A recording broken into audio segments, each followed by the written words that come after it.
mic and right. Here we go. Boop, beep, boop, beep. You know what I should do? I should open Audacity. You should do that. Let me know if you need help. That's clutch. That is clutch when it comes to the recording of the show. Here we go. 5, 4, 3. Welcome, everyone, and pull up a seat at the table. It's Lunchtime in Rome. Tonight, episode 299 is titled Words to Live By. You've heard of 2 truths and a lie. How about 2 reals and a quote? How much do we agree with each of them? We'll be taking a look at all of that at the table this evening and talking about it. So, pull up a seat at the table and join us. First-time listeners can subscribe in your favorite podcast app or watch us live or later on YouTube at Lunchtime in Rome. Visit us at lunchtimeinrome.com, and while there, you can take our relational needs questionnaire. Make sure to follow us on all social media, and it would be great if you could give us a 5-star review. Jay, what is this podcast all about? At the table, we strive to love one another and help you to do the same. Some weeks we will have someone join us so that you can get to know them and learn a little bit about yourself in the process. Other weeks we dive into a topic. Romans 12:15 says to rejoice with those who rejoice, mourn with those who mourn. That is what we do. So while it may not be 12:15 in Rome, we're treating it like it is Lunchtime in Rome.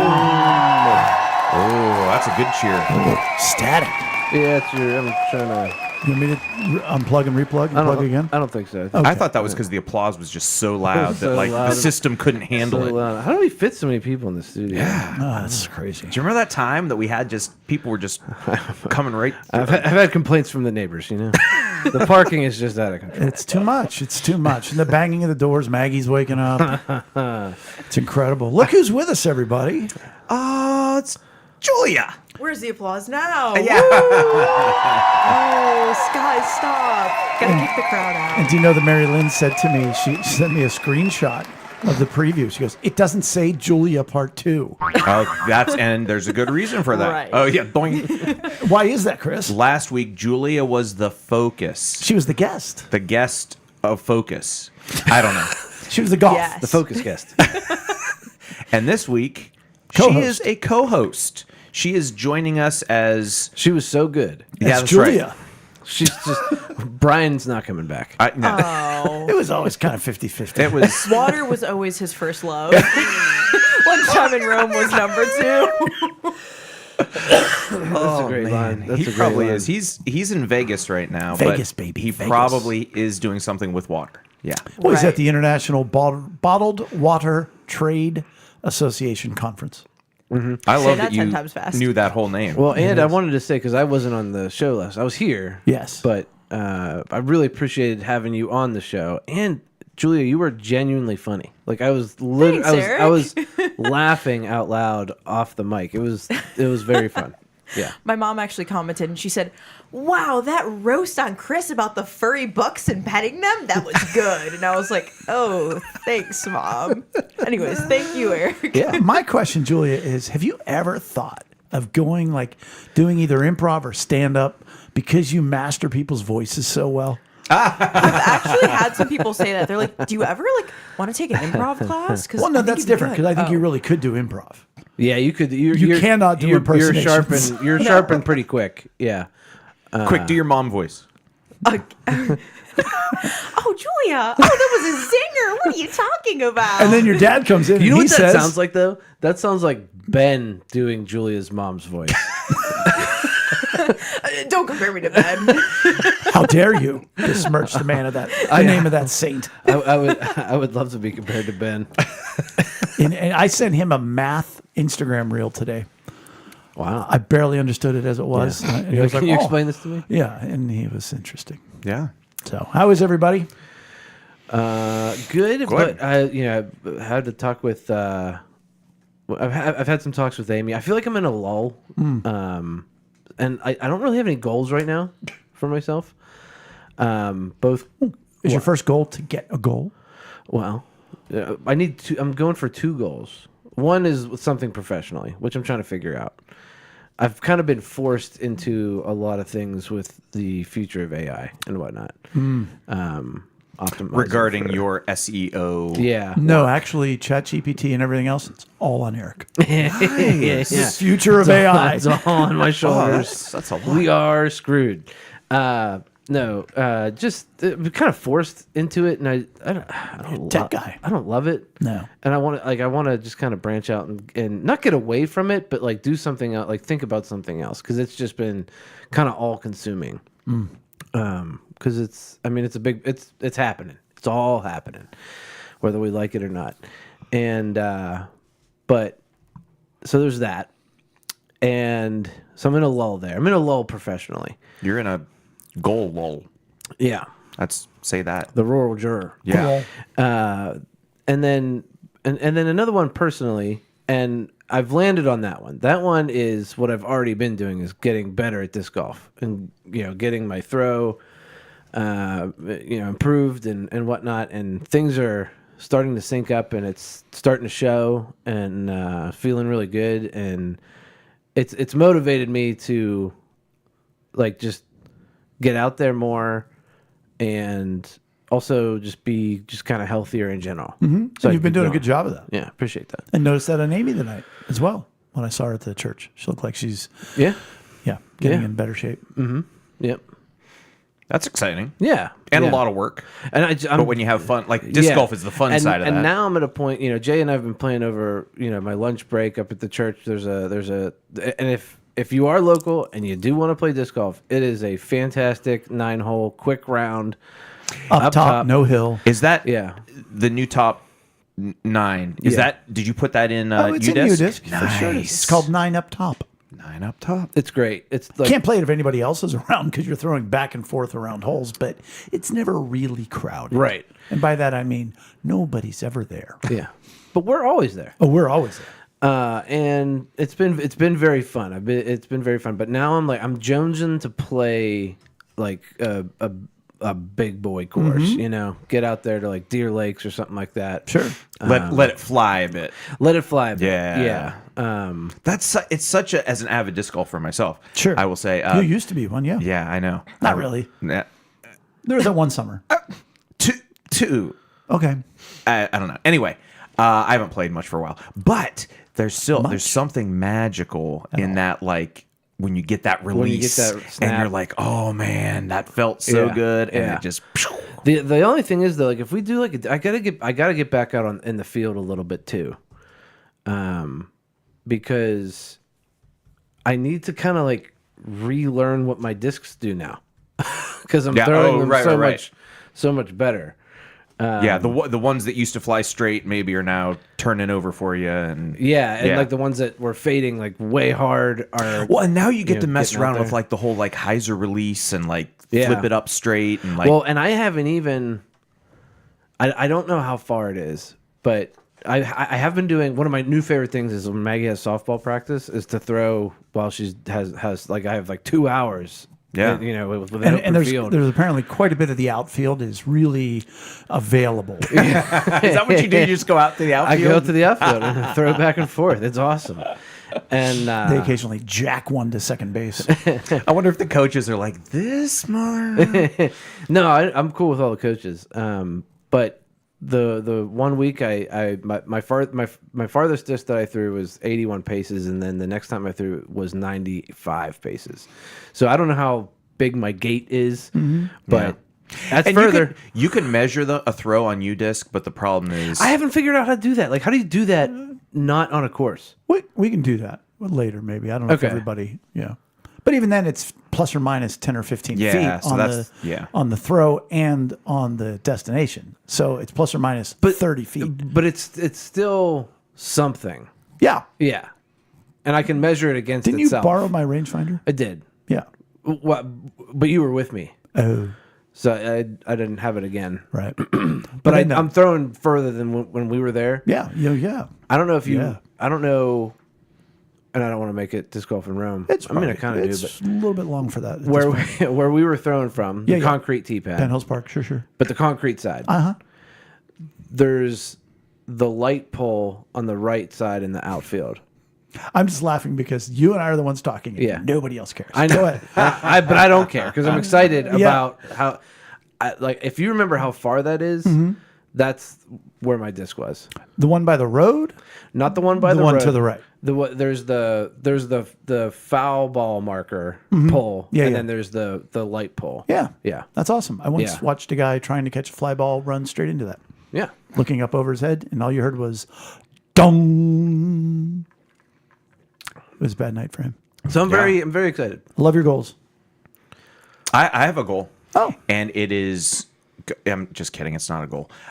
We are going to the PA Renaissance Festival this weekend. That's exciting. It is exciting, and it's my favorite one that we go to. It is. I know that's saying something, right? Well, we all have different likes and interests. We like disc golf. You like Renaissance Festival. Is that the one that, like out like it's a structure like out in the it's like a permanent structure and that's So several of them have permanent structures. Even like the Pittsburgh one. Have you ever been to the You have been to the Pittsburgh one. Where's the one that we went to? Didn't we go to one? Yeah, out in Don't West ever Newton point at me area. about a Renaissance fair and say, "Didn't we go?" He's been. Don't let him fool you. I was gonna say He's no. been. Brian, I know Brian was there. because Oh, they got in a big fight with okay. Ethan over the sword he wanted, and he threw a hissy Yeah. fit, and everybody got mad. And I But was this like, one is "It's more great." permanent. Yes, it is Okay. more permanent. Yeah. And it's big, and it's a great time. It is just an absolute great time walking around. You know what I found out they have now? I don't think they've had it. I just didn't know they had it. But you can. A lot of places there are cash only. Yeah. You can, and this drives Amy crazy. She will never do this. And I mean, realistically, I won't either because I won't take the time to do it. But I think it's a cool idea. You can exchange your money for like Pelts, coins, Oh. like doubloons. right, like festival coins, so that you can pay for your tankard with a gold piece or whatever, and So That's fun. It's all part of the whole shtick. right, It's like Chuck E. Cheese. it's exactly like Chuck E. Cheese. This is a prime example. I do celebrate this. Yes, you with do. I Yes, you do. reserve This is the cool. right to mock you. Yes. But I celebrate it with you. No, there is something about being like the whole experience. Yeah. And being I'm trying to think of the word, but I'm drawing a blank on it. But like just yes. Immersed? Immersed. Yeah, That's yeah. okay. Thank you for Yes. saying that word because I wasn't coming up with it either. But that's it because I enjoy anything real. Well, no, okay, not Anything that's not your present reality. That's kind of where I was going. Love your wife. Love the kids. The job, it's great. Church, love it. Want to be separated from all of it. No, but I enjoy times A respite. where there is something to do that is just like, okay, this is where I am. This is what I'm doing. I really can't do anything else. Yeah. I'm just leaning into it, And so that's an enjoyable time. And I get to take my pipe, smoke my There pipe. you go. That- There you go. Yeah, That's fun. It's very authentic, Renaissance-y. I'll take my church warden pipe. you know? Yeah. And the final excellent thing is we did this last year too. We're meeting up with the lovely Pantalone family at the festival. It's the Spanish. The Spanish Ren Fair. A very the Italian. Pantalones. Yeah, very Italian actually. Yeah. And that of course is Claudia's family. There you go. And it's a great time. We had a great time last year. We're looking forward to a repeat. And I think Nice. it's fun that no matter how into it you get, you're not going to be the most There's into it. somebody Oh, more, absolutely. way more into it. Oh, there's Yeah. great people watching. Oh, yeah. And That's why I go. I walk around there and I'm like, I am so normal. That's nice. Once a year. Speaking of normal, buying a car is a normal experience. Most people go through it at some point in time in their life. So exhausting. And I stumbled onto a good car salesman. Yeah. And so I was very excited now that my car, I got it 2020, love my guy. Because of some family circumstances, we were in the market for a new vehicle. And so I went out and I'm test driving it. And he turns to me and he goes, it's for Rachel. Rachel's going to get the new car. And he said, hey, look, it's got everything. It's got a driver. It says, take your hands off the wheel. I said, listen, it doesn't matter. He goes, no, it's great. It's much more adaptive and it understands. I said, listen to me.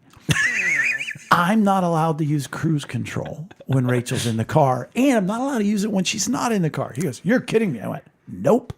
And I said, so all these bells and whistles do not matter. So yesterday, I got to take Rachel out there to test drive with the guy in the car. I mean, you want to talk about a show. Watching him tell her what to do, her tell him no, back and forth.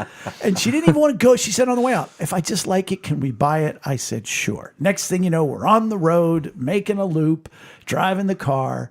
And then we're there. And it really wasn't bad at all. My credit rating's up. There you go. Like 836. That's pretty good. Oh right? my gosh, That's that's really very good. good. It's almost getting too good. Yeah. Because there is a point where it's going too on good, there? which I don't And understand. they're like, we can't give you any money. You must have all the money. yeah. But, I don't get it. And you're signing and everything else. And then he has to show her all the gadgets and the app and everything else. And at one point, she finally went, just stop touching things. Oh my God. And I got out of it. I went, well, that's it for me, everybody. And I'm in the back seat dying. I would have been like, I tried to tell you. You know what's I tried great? to tell you. What's great about Rachel, and it's obviously one of the things that's great about Rachel, but like she can deliver lines like that, and it's not offensive. Right. Shocking. Yeah. But not Could be, offensive. yeah, if you don't know, yeah. He was like, oh, all right. Because she's not like freaking out. Right. She's very funny about it. Yeah. Yeah. Right. Well, it was 7:20 on a school night. We got there at 5. Oh, yeah. Why does includes- it take so much longer than it should? Well, but it didn't. Yeah, but see, okay. Well, I've been there and it's finish taken a it, lot. yeah. I've been places it's taken a lot longer Yeah, than that. yeah. And but anyhow, so that's all. It was just so much fun, and it's a great car, Kia Sportage. And I love Kia, and I've gone and gotten keep our getting Kias, better. and we have a Telluride. And when I went there, I was like, I want the Telluride, and I went for a test drive. I was like, great, I want it. Which ones do you have? Great, I want that one. Awesome, great. Like 3 hours later. pretty much, like I'm like, why are we still here? Yeah. right now. Like I always like that, or hate. It's like, oh, I'm done. You're not I've said done. yes. You're not done. I'm ready to sign the Get it. papers. That's just the beginning. Oh, I signed yes, so fast. It's because I gonna want to take be like, forever. but I want Half to of them are on a tablet now. Half the signatures. Oh. we've been to Honda. They have a table, Oh, and like the table is a screen. no, that's And crazy. they'll like spin the paper, Oh, the, yeah, the that's cool. paper, like the digital paper around to you, and like it's nuts. But my thing, like I'm gonna like the next time we're up, I want to tell my guy, I want you to run my credit right now, and I want you to I want to do everything before I get there. So literally, like, because I'll probably lease, so I'll probably lease another Telluride Sure. or something like that. And if I know what I want, what do I need to do to get out in and out of there in an hour? You want to do like a drive-through, like you just drive up, hop out, hop in, go. How about this? Pretty Rachel much. told me the last time she was in a car dealership is when they bought their Ford Escort, she and her father. Yeah.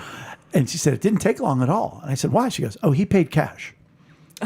Yeah. See, I that's love yeah. when. See, if I could get to that point, but see, Yeah, if I'm when, gonna like- lease, because I don't even think you can anymore. You walk in with Who has 15 that? grand. There you go. Nah, money would talk. Money talks. I celebrate that with you, and that's always it. I like the fun side of getting a car. Sure. Is there the other side for you of like, well, this isn't exactly the time I wanted to do it, and It is what it is. No, we're You're fine. just that- when we Is sat it new down, car or used car? new, brand new, 2026. Thank you very much. When we sat down, she goes, from the "Well, future." what's?" And I told the guy the day before. I said, "Listen, she's going to say to me, can we afford it?" And I'm going to say no. And then she's going to say, how much can we not afford it? And I'll say, it's fine. And that's exactly what it was. But when we sat down, she goes, do you have a number in mind? And I said, yeah. And she goes, so do I. And I looked at her and she just kind of shrugged. And so we said 1, 2, 3, and we said the exact same number, No way. which is hilarious That's because funny. mine is based on our finances. Yeah. She picked a number. She has no idea. That's great. So that's where we are. How about Julia? What's Yeah. new in a week? Julia's here. Oh my gosh, in 1 week. You know what? I do have a funny story. It's Joe. I love those. Joe went to a family wedding. Oh no, this. With Let me us- just set the pen down. Let her go. I'll do a shortened version. Whose family? My mom's family. Nice. We spend more time with them, I'll just say. But yeah, one of her cousins was getting married. Mind you, she's like 40 years old, so it was a later marriage. First? And first Oh, for good both for of her. them. Good for them. And him. And let's just say it was a little different than normal. They Sure. had everyone dress in Buffalo sports attire. So when I told my boy. friend that people there were wearing jeans, she almost had a heart attack. So yeah, Buffalo. But that was sports attire- appropriate there. Oh, that was appropriate. You're telling a friend who wasn't. my I get kind you. of Okay. people. Yes, I someone mean, I'm who not a wasn't there. Buffalo fan, but No, that's fine. I'd It wear is. it for a wedding. If I could wear jeans and not Were have they, to dress were No, they I said waving like comfiest Buffalo I've ever Mafia been. signs? And They didn't have signs, but it was just about. They had like striped pants, Anybody in and face paint? buffalo ties. A couple people with face paint. I love it. The guy in love charge of the ceremony, not a priest, but priest adjacent. He was wearing like a big fuzzy hat with horns on it, like bull horns. Okay. And then they shaman. had a guy in bagpipes come down the aisle at the end. nice. In a This kilt? is just fantastic. Yeah. He's gonna be just like you this weekend, Chris. Funny. That's so fun. Yeah, and honestly, it was great. It was just kind of crazy, and I think Joe was blown away. Well, Rachel we'll say. was not exactly approving. Oh, really? No, How so? that's not Oh. what you do at a wedding. That's not what you do. Who posted?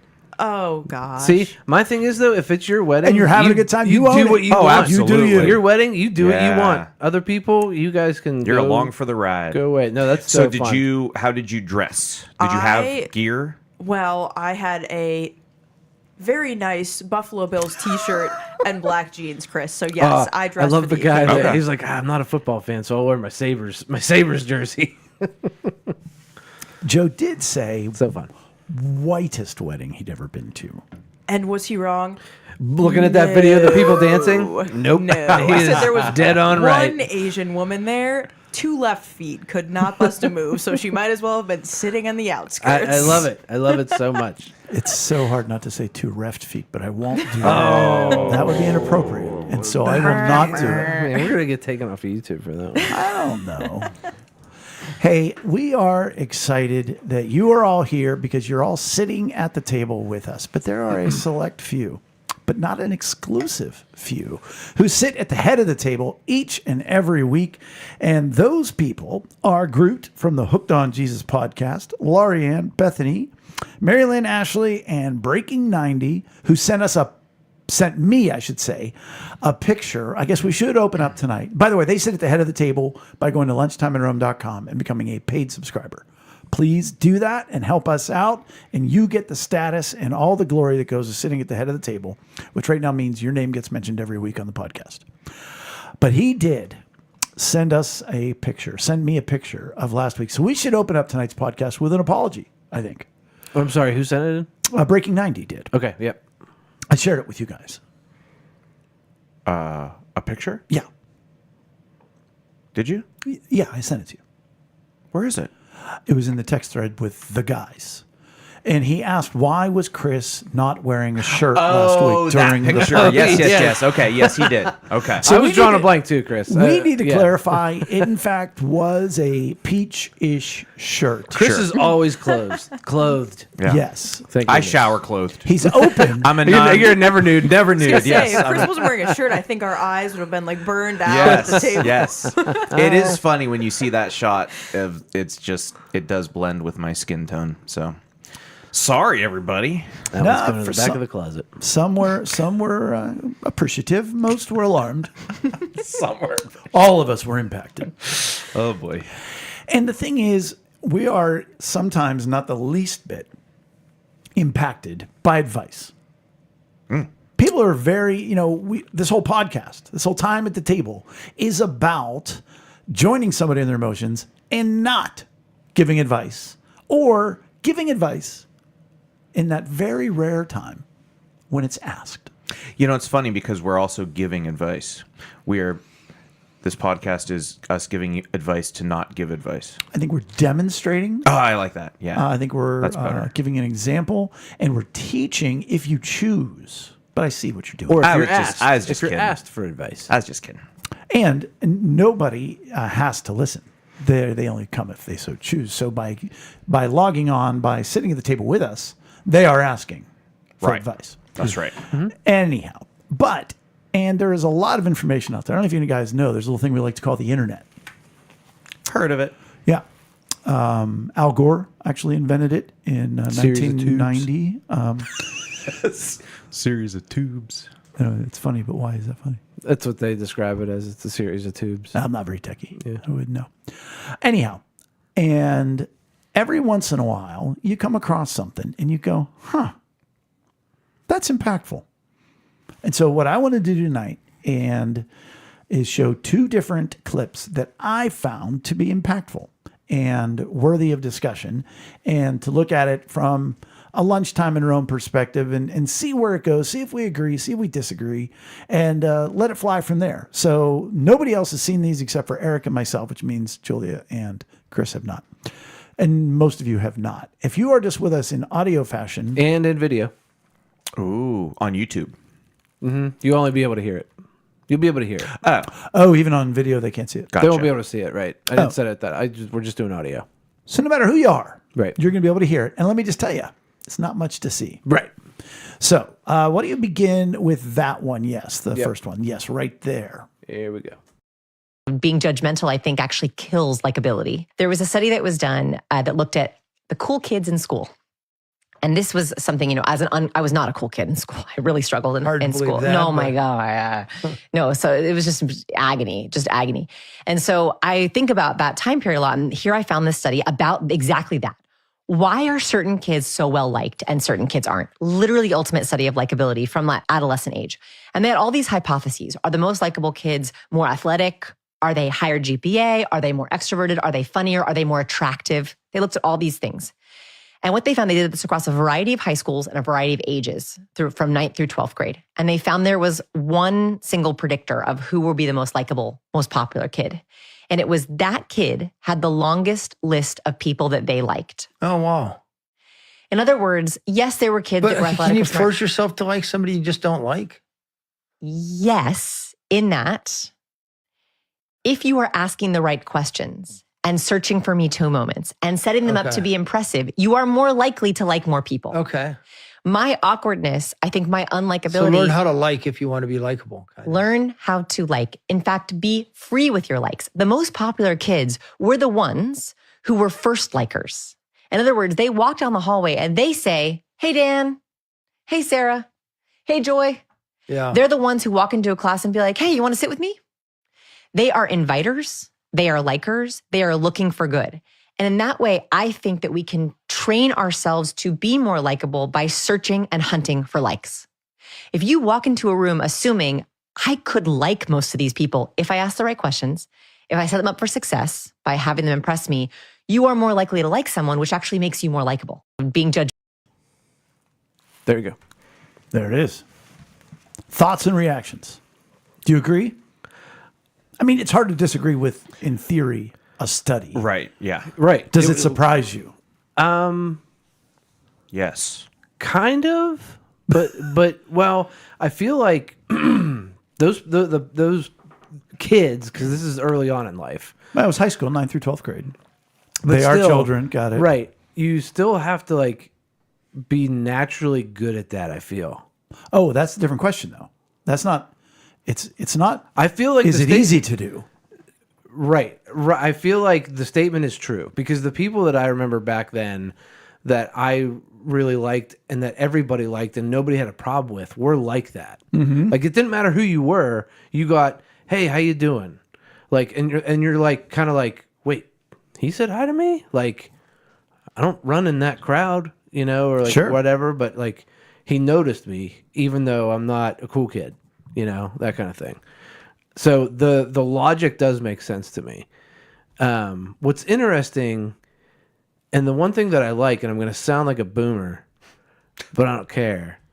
It's interesting, like the verbiage that's used is going for likes, but in real life, not on social media. You're not going for that dopamine hit of likes on That's a social very media, astute observation. but you're going for likes in real life. And you're looking for them to give them. Right, to give them, but you'll get them in return. Not that I'm a karma guy, but like that's just kind of like. Well, no, that's what she said. Yeah, that's what they're saying. Yeah.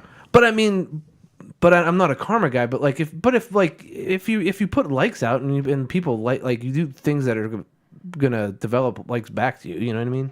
Well, we talked about, in the, I don't even know what episode it was, how we're all electric beings. We're made Right. of protons, neutrons, and electrons. And if you walk around with a negative energy, you're taking somebody else's energy.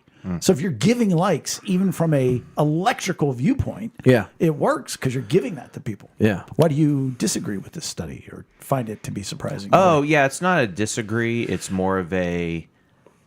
I think back to like my adolescence and like personal awkwardness and looking through that lens at like who I saw as like the quote unquote cool kids in school.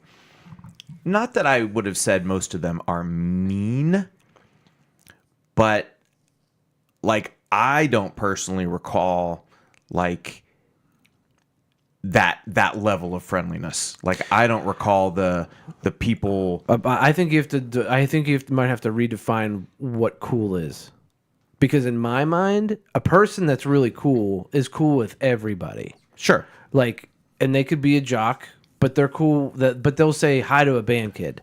And there's a difference between most well-known, Right? Exactly. most popular. Not popular. Not popular. Well, popular is sort of what she said because everybody likes them. Sure, but it's not like Not most well-known. not like Mean Girl popular. Well, right. Like cool guy popular. Yeah, Cool girl, cool girl. if you will. Sure. Sorry, Julia. Cool girl. Well, yeah, Julia, Thanks, Eric. you were a cool kid. What's your take on this? So it's funny of you to assume that, Chris. Well, who else leads the second grade study reading group? Oh, that's right. What a callback. So, guys, That listen was to one of the last best week's moments episode. of last week's episode. If you got it, you got to go back and listen. That was one of the greatest moments. But I feel like I actually, like, I see both of your Sure. comments very well because, Chris, like, your reaction was my first reaction where I was like, I don't know. I think of the most popular kids in my grade, and they didn't really like people from every crowd. But then I go with what you said, like the thing. cool person who like is liked by everyone. And I think of like my best friend in still to this day, but in high school, and she literally liked everyone. She was nice to everyone, and she ended up winning like homecoming queen or something because literally everyone liked her. Like there was maybe one person that disliked her. So it was like more of what you were saying. It's like Right. she liked everyone, so they all liked her, and that was kind of the epitome of that. What we just watched. Yeah. First of all, I love it. I absolutely love it. I think it is, it makes sense. And again, there can be outliers to any study. Right. But what do you think it takes? Because the phrase, like you said, giving out likes, you like that. Yeah. And she said they were first likers. So what does it take from an emotional needs standpoint to be a first liker? What's your makeup got to be? What do you have to have high in or low in from an emotional needs perspective? Because you can't just say like, part of this, and one of the reasons why I like this clip so much, and I don't think I've ever done this at the table before, but I just did both hands like this, which was really weird if you're with us online or live.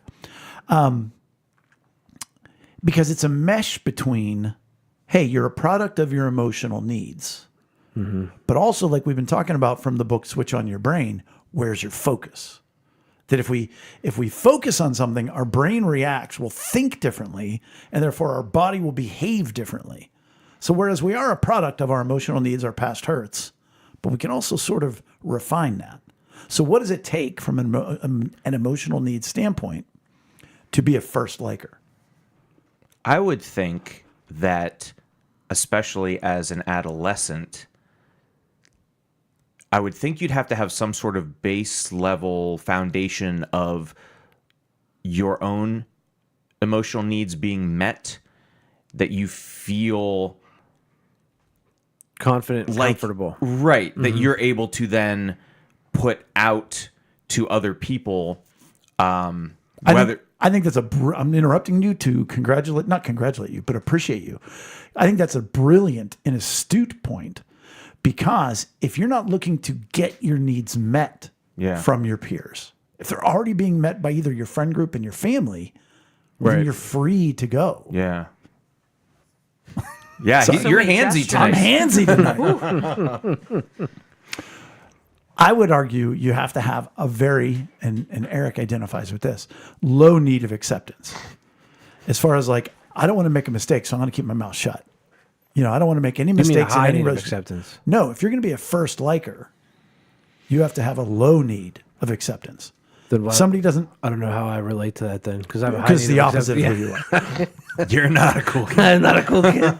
Never was. And let's talk about belonging though. So acceptance is, I don't want to make a mistake Yeah. So I'm just not going to risk. Well, what? Okay, so I'm sorry. Just as a lead into what you're maybe going to talk about. Who's to say? I have no idea. Me neither. The belonging thing, though. So I had just said like they're having their needs met, so they're comfortable enough. Could it be the opposite, that they are People pleasing? right and they want so badly to belong that they are reaching out to everybody? Well, I was just going to say, would it help? Are you going to be more likely to be a first liker if you have a high need of belonging because you're trying to make friends with everybody because you want everybody to be your friend, or low need in that, if they like me, they like me. If they don't, they I don't. think it's definitely low need because I know, Because those you become clingy. right, and I know Yes. of people that, in myself included, but I know people because the way I used to be when it came to like I would have like different groups that I could go to if one group wasn't meeting a need. You know, and I've seen people that are part of this organization or this club or this thing because they're trying to get that need of belonging met, and they're always getting it somehow because they always have a group to go to if one group can't. Now I have more of a central solid group now that I don't feel the need to do that. Yeah, I would add that there's also that. So I'm a cool kid now. Now you are. That I think people, and including teenagers, are people too, guys. Some Can say that. Said the elementary school teacher. Okay. can sort of feel that if there's like that neediness. Oh, yeah. They Yeah, do. Gosh. that definitely does not come off the same way as that, the confident cool kid, or even maybe not. I mean, confidence is part of it, but the free giving of this what we're calling the cool kid, Being and free not with the- your likes. Yeah. I think that comes also with a need of security. That if you have a low need of security, you're like, oh, it's fine. If they like me, cool. If they don't, fine. Yeah. I like the term Me Too moments, to create Me Too moments. Like, oh, hey, what are you doing? Saying, blah, blah, blah. Oh, yeah, me too. That's great. Like, I just like the creating that. Like she Joining. said, ask the right. Yeah, joining somebody. Yeah. That's a great point. But I think back to the focus point, and that's really what it is. Before we focus, we got Patton with us. Yeah, buddy. Hooked on Jesus is here. And Mary Lynn and Big Guy asked the question, do you think a large or small high school matters? And I think in the beginning she does say, they went all demographics, they went all things. And Yeah, I don't think it does. right. Yeah. No, I don't know who's to say. But the Eric. focus, whatever you look for, there was another clip that I didn't share with us because it was maybe just a little too, I don't know, a little too weird. But it was this guy, and he was saying, if you're walking around thinking, oh, that person doesn't like me, or that person, hates this about me, you're projecting that into them because they haven't told you that. And so you're sending a negative image into them about you. And he said, so I just go around assuming everybody likes me. He goes, and then when their actions prove me wrong, meaning they don't like me, he said, that's just their projection that they're putting of me. That's not reality. And I was like, wow, that's kind of deep. Yeah. I lived a lot of that, walking around. They hate me. They Yes. hate me. Yep. They hate me. Yep. And it's your own lack of security and everything else. He then said there was a Buddhist monk teaching a bunch of people, and a heckler came by and started yelling at him, and he ignored him, and he kept teaching. And the guy started insulting him, and he ignored them, and he kept teaching. And then finally the guy said, why doesn't this bother you? And he said to the guy, if you gave me $100, but I didn't accept it, who owns the $100? And the guy yelled, I would still have it. That's stupid. And he goes, well, the same is true with your anger and your hate. If I don't accept it, you still have it. And I was like, oh, that's good. Yeah. But to me, it literally is the focus. When I think of people that I know who are always negative, who are always in conflict in the relationship, they're choosing to see negative things. And I have focused so much lately. It's like, I think our church is filled, has a large number of people other people don't care for. Like I've taken blame for some of the roles I've given people. And I'm like, well, no, but I appreciate this about them. Right. Yes, these are some negative things. We're all aware of their shortcomings. I've told But you Bernice this before. is who she is. The sweetest old lady of all time. Bernice. She's not old, but I've told you this before. You have a gift of finding like the good in people, because like so many people focus on the negative, but you'll find because there's been times where I'm like, really them, like, but then you point it out, and I'm like, yeah, you're right, you know. And I hope that people see that as a work of the Holy Spirit. It is very much is, Because you're looking through them. Like, you all know I can find the negative.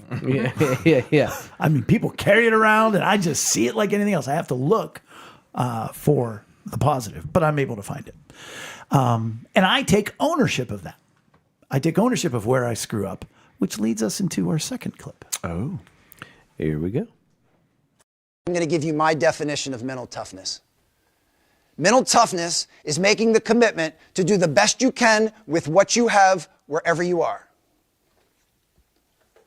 Full stop. We don't need to make it any more complicated than that. You want to show me someone that is mentally tough, and I'll show you someone who does the best they can with what they have wherever they are. And the reason that makes you mentally tough is it automatically eliminates a trilogy of behaviors that are behaviors of the weak. They are behaviors of people that are soft. And what are those behaviors? Blaming, complaining, and making excuses. All very natural tendencies and temptations, by the way. But those that are mentally tough do not blame, they don't complain, and they don't make excuses. They hold themselves fully accountable for their performance. They hold themselves fully accountable for their response. And they do the best they can with what they have wherever they are. That is being mentally tough. I'm going to give you. That is A+ for me. Wow. That is 100%. Wow. Yeah, absolutely. Now, the guy's wearing, and I'm sorry, Julia, the guy's wearing Penn State gear. He's some sort of a coach. And I can't figure out if he's an assistant wrestling coach, because he looks like it, but he's not the head coach because that's Cale Sanderson. Or is he a soccer coach? Yeah. I don't know the answer, by the way. But go on with your excitement. I feel like if he's a soccer coach, he's not giving that speech because they find excuses all the time. Soccer I players. would agree with that, Eric. Burn on soccer. Mental toughness is having all the resources that the other schools have. Well, first of all, as a speaker, you know who he reminds me of? This guy. Really? Oh, yeah. Didn't he come off as sort of like a Jay kind of speaker? Like, just Gosh. That's very. the greatest compliment you've ever given me. Oh, wow. Yeah. No, really. Like, Maybe very, the only one. I don't know. very, Yeah. blunt's not the right word, but just very direct. Direct. Thank you. Yeah. Mhm. Just very direct, saying clearly. Yeah. I don't know what to say other than He's right. right. Yeah. I feel absolutely. Now, it's hard to face things like, oh man, this is a weak thing about me. You said it's hard to face that? Yeah, Oh, if okay. you're Sure, he's- yeah, you don't wanna be he's- that guy. He's being very direct, and at first it can almost be like you get defensive because he's like, "Don't be weak, don't be like this," and you're like, "Oh my gosh, that's me." Well, I'm sorry, you know. Well, I'll tell you why, because it's everybody Yeah. else's fault, and I'm the worst, and I hate it. But we all, like he said, those are natural tendencies, and personally, like those are things that I have worked really hard at overcoming, like, Yeah. or at refining about myself. And I do like, I don't know. I guess that was, to hear him say that and lay it out like that was very reaffirming. In that, like, yes, these are things that I believe in and that I'm working on, and that if we could all do those things. So yeah, Love your passion for that. thank you. Julia, you seem to be the youngest here. Oh, You are Gen Z, aren't you? Yeah, I am. Gosh. the last generation. An atypical Gen Z, if you will. What? Atypical. Z's the end. Oh. No. Well, they went back to A, Chris. Did you hear? It was a joke. Oh. Let us know ahead of time. Oh yeah, I'll yeah. So we can. I got the joke. so we can have a Me Too moment with you. Not that kind of Me Too. That's that's a another different. That's not a. You don't make friends. As the with woman that. at the table, no, what No? next? Yeah. No, Nah. okay. I as well moment. Anyways, you were saying. Yeah. I would say as the generations from the greatest generation through the boomers, the Gen X, I think starting in millennials, we get into the blaming and complaining. I mean, maybe Gen X, we complain. Do you No, we think don't it's- complain. We blame. Or despise. Sure. Yeah. The millennials start to complain, and then you get to the Gen Z, right? Is after millennial? Yeah. Mhm. Right. Yeah. You guys get more, not that you're the spokesperson for Gen Z. How do you find this quote? I think it's really well. So my take on it was I was looking at it more from like the Christian perspective rather than just the general perspective of looking at it. But I was like, oh, I can take this and be like, wow, you really have to look at everything in life with just like all that really matters is my willingness. And like, it doesn't matter if you're the strongest, the smartest, the wealthiest, you know, you have the most means, like everything is pushed forward by your willingness. And it's like you see the most successful like people in Christian outreach, they are people that probably had nothing, but like they were willing to do whatever they had to. So that was my like view on it. So you're saying But- those who are evangelically focused Yes. have produced the most fruit, spiritually speaking, by being willing. I think That they're not resting on, oh, I'm the funny guy, or I'm the I play the guitar at the campfire guy, as we all know. But they could use that though. Like that's what they have. yeah. But you're saying the one that just go. I mean, obviously using what you have is important, but I think mental toughness to me does correlate with just that willingness. Like honestly, that's what I felt him saying was like if you have the willingness to like improve and be resilient, like that is what will get you through. And I can see that a lot in like Christians too. I know I've read a lot about like Gladys Aylward, who's just whatever, a Christian missionary. You could look her up. But she's fascinating because she's like this little British woman who had nothing. She literally got kicked out of missionary school. Nice. Because I like her already. yeah, you can't do all this. You're not going to be able to. And then she went to China and saved Proved them wrong. like hundreds of orphans I and like love it. walked them across the mountains in China. So it's like she just had that willing spirit. She brought them actually to the door of the missionary school. She said, "Look what I got here. Look at these kids behind me." Pretty sure one of the kids was named like 5 pence or something like that because that's how much she got for the kid. What she did not do, or at least ultimately, Oh, they're making a joke Nope, that was serious. because sixpence would have been none the richer. Go on. what she did, at least ultimately, was like she didn't blame or she didn't turn. You know, she kept stepping No. forward and Yeah. Right. Yeah. Yeah. And I think circling that back to the whole Gen Z thing and with us like playing the blame game or just complaining about everything, I do think you're like very right for making that point. I think it's I'm really- asking. I wasn't asking. saying. Never I'm mind. just saying Sorry. they- Just well, asking. let me ask I- you then. they have been yes, attributed Chris. to that. So, and this is, I mean, for the table in general, but for Julia in particular, I guess. But like, I wonder about, is it, and I mean, yes, times change, people's thinking changes, okay. But like, is it also sort of a timeless age and experience sort of thing too? Like, is it just a thing where younger generations, younger people tend to, before they have learned or, you know, gotten stronger, they tend to blame more and they tend to point a finger more or not? I don't know. I mean, I'd love to hear your guys' takes on this, Eric and Jay, but like I feel like everyone can be like that no matter Sure, your age. for sure. It's just like it's the thing that you're blaming or the thing that you're complaining about that changes. So like older people will be My hip. complaining about different things. Well, sure, but like deeper than that, but they'll be complaining about a lot different things than people my age. But then I would argue it's not inherently consistent with a stage of life because if you think back to like when we were in high school, who were we gonna complain to?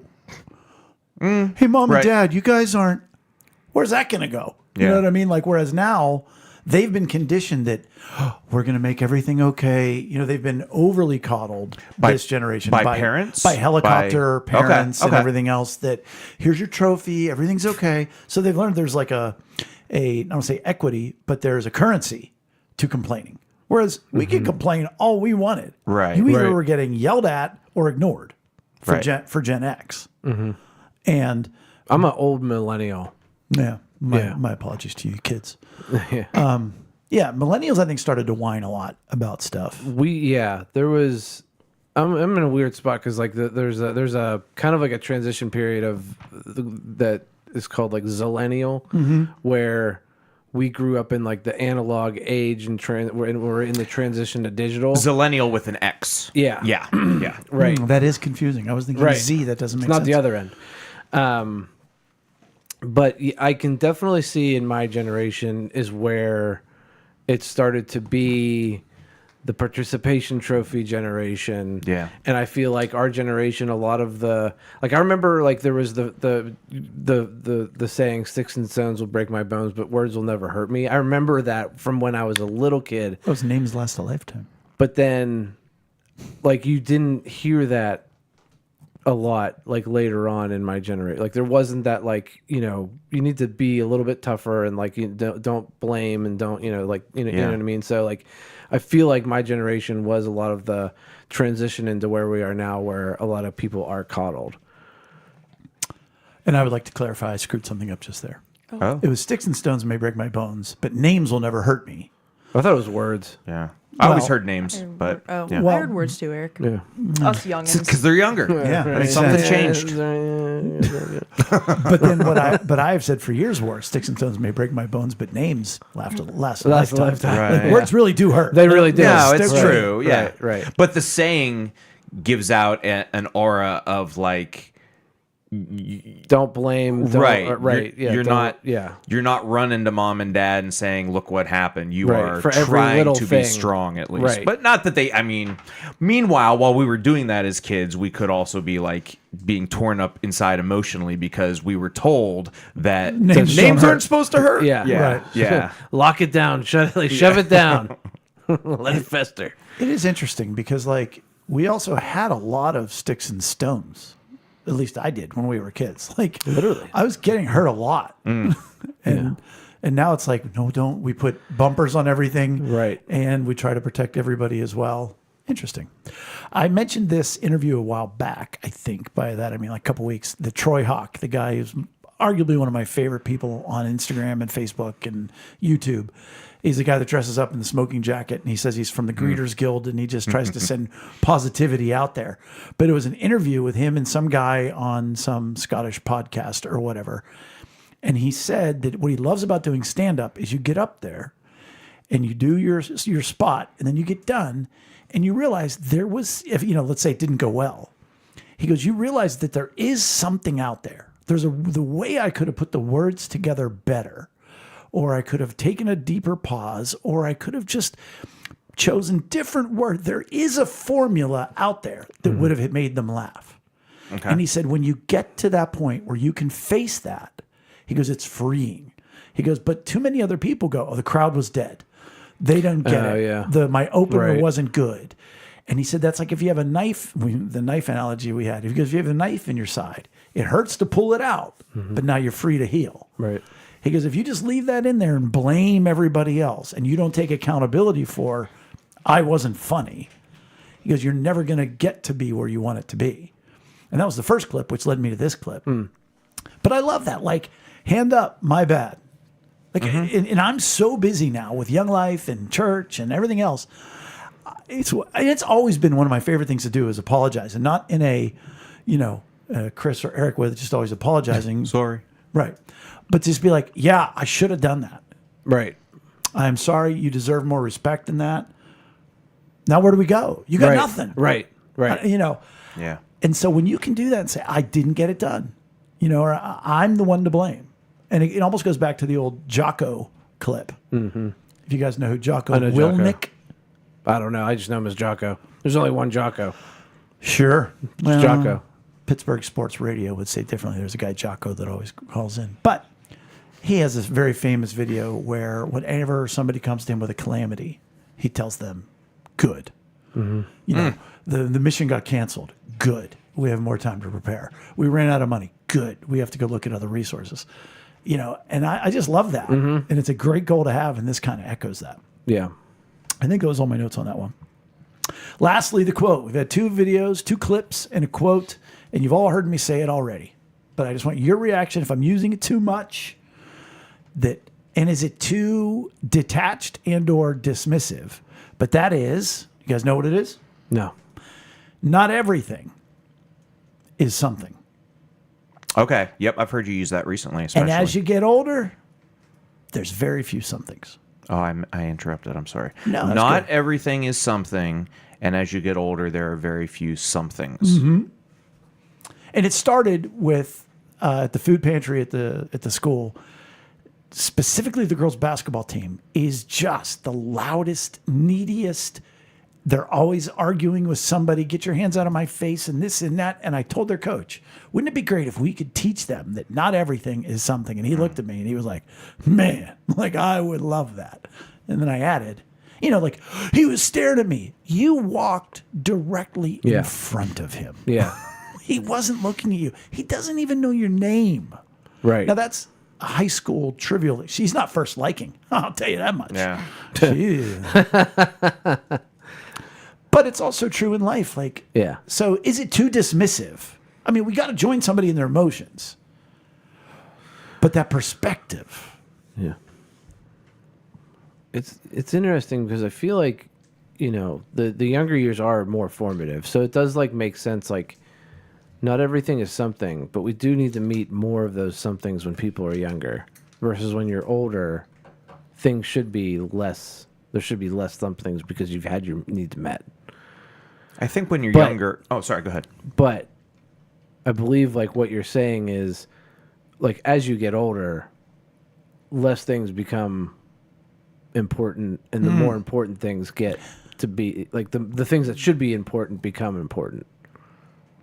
That's true. I was taking a slightly different way in that I think when you're younger, you've had fewer experiences, so maybe you don't always know which things are the bigger somethings and which aren't. Right. Everything is something when you're But then younger. it relies, or it falls to, you know, your parents and your older people in your life to like sort of set that example. And I think a lot of times we have adults, full-blown adults, that are making big deals out of little somethings, and that is certainly not helping the younger generation to understand where those somethings lie. Is that a fair statement? Sure. I'll keep talking. Sometimes everyone doesn't react, and that's okay too. That's not a thing. It's not something. No, I mean, I was lost in thought there a little bit, you know, looking at past hurts and emotional needs and whatnot and need for attention and everything else. But I think a lot of it is having gone through enough somethings. You know, and he and I, Cash is his name, Robert Cash, first name, Robert, but we call him Cash. You know, he and I have similar life experiences in some regards, you know, and we said, we do think, we realize that they think what they're going through is something, Right. but we've also seen what's coming. Right. You know, it's sort of the reverse angle of like I always talk about her Aunt Rosella, who'd been through everything twice, 94 years old, you know, and she was just unflappable. And her famous, she had 2 lines. One was, sure you can. You know, she's the one that I said, Aunt Rosella, everybody says they couldn't go through what Rachel and I are going through in losing Trey. She was the only one. She said, sure you can. You just do. And we have a clip of her, or my sisters do, where she's, you know, it's a Sunday dinner. She's wearing her white blazer with her royal blue shirt and her blue sunglasses. And she goes, you do what you gotta do. You know, but that's somebody who's been through the wars, you know, and it's Yeah. like to her, what's something? It's funny because like it kind of goes. It doesn't go against what we teach. Sure, on the no, but podcast, in a way it But in a does. way it does because like when you're talking about young kids, like it is something to them. Correct. Right. And I think the thing is like, how do you comfort that something in a way that's healthy and Yes. maybe doesn't make it a big deal as much as it is, but like you do acknowledge the something? Well, and it depends on your role. Sure. Because like I'll literally say to Bella, all right, I've comforted you, right? Yeah, Because now I have yeah. to parent you. Yeah, right. You know, I've been here with you long enough, but unless it's somebody at church, like if Maggie's going to be upset, I'm going to join her in that. I'm not going to go, hey, well, I still might because that's who I am. You But- still do. So, yeah, there's been moments where I'm like, that's right, you tell her. Like, tell her. Somebody else needs to tell her. I've been telling her too much. Yeah. Right. But it's that I got my arm around you, but I want you to know it's going to get far worse than this. But to sort of prepare you. All right. Yeah. So I'm going to keep saying it. I don't care. I say it. I don't say it to somebody in trauma. It's a true statement. I don't say it to somebody in trauma or in a hurt. Sure. It's a true statement. Oh, it's definitely facts, logic, and reason. But I think the difference is like it's teaching a mindset. A focus. Yeah, you're trying these are goals. I think what we're talking about tonight are like personal goals. This is not how you comfort somebody, but these are Focus. I'm going to focus on being positive. Yes. I'm going to focus on liking people. I'm going to focus on this too shall pass. And I'm going to focus on being mentally tough and not blaming, making excuses, or complaining. Yeah. You do a lot of good nodding, Julia. I know. I think about that. I'm like, wow, I'm doing a lot of animated faces and nods. No one can hear that. no, nobody No hears one can that. hear Hey, that. but when people watch it on YouTube, they're going to be like, she gets it. She is engaged. Julia, silent but deadly. She's just in agreement. SBD. Oh. Not going back to the fart jokes from last week. Oh, how dare you said say the that in the F same word. podcast where we mentioned Rachel's name? Oh. Gosh. Hey, everybody, welcome back to the last time Julia's going to be on the podcast. And Make fun of Chris, you're asked back. Yeah. Say the Rachel F word, you're done. sorry, Rachel. Well, that's it for episode 299. Join us live or later next week for episode 300. Between now and then, please give us a like or follow on social media and visit us at lunchtimeinrome.com. While there, take our relational needs questionnaire. Thanks for joining us at the table for Lunchtime in Rome. See you next week. Goodbye. Forever. No. Whoa. Bye.